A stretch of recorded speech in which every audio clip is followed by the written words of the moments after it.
So we put this statement to our respondents. Wealthy countries like Canada should provide international assistance to help poorer countries prepare for a pandemic, even if that reduces the resources available to us here at home in Canada. So what percentage do you think agreed with this? Any guesses? Remember that when we asked them at the beginning, what is the primary purpose of a pandemic plan in Canada? People said saving lives globally, even more so than saving lives here at home.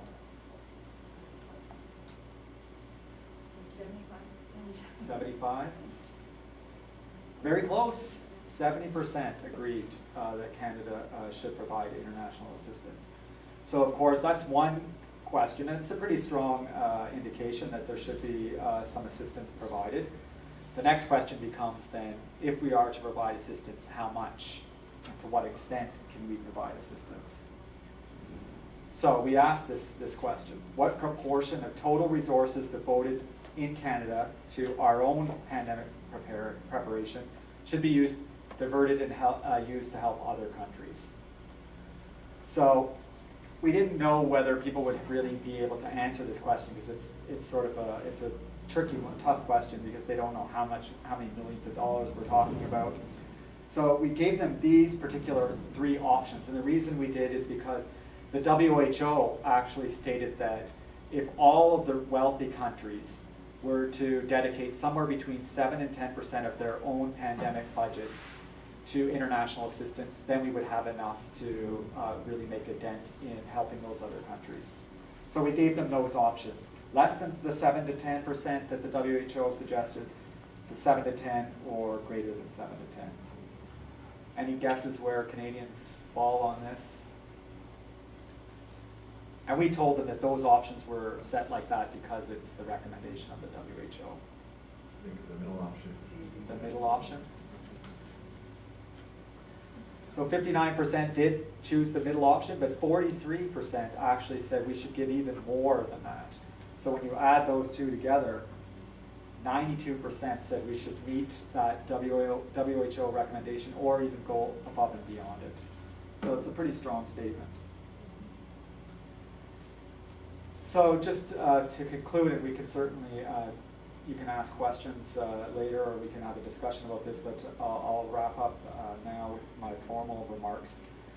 So as I mentioned, these pandemic threats do pose some really thorny issues, and there aren't clear opinions on all of them. In some cases there are, but it's really values that are playing a strong role here. And healthcare leaders need to make their own decisions based on values. It seemed that there was some consideration of social role that came into play when we're making these decisions regarding allocation of scarce resources. So that may be something to keep in mind.